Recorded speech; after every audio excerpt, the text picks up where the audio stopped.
Mbona mke wangu ni wasiwasi wako tu?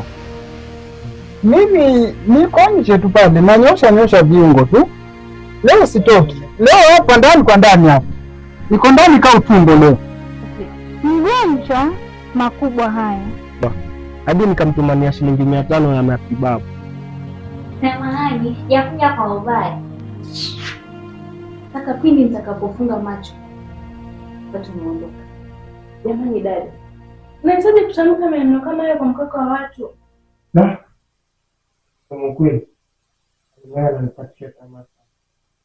Pole sana bro. Nitafuta namna nyingine ya kukusaidia. Ila kwa sasa namba nikuache. Hakuna cha karibu leo. Mimi nimekuja kukufungia mlango.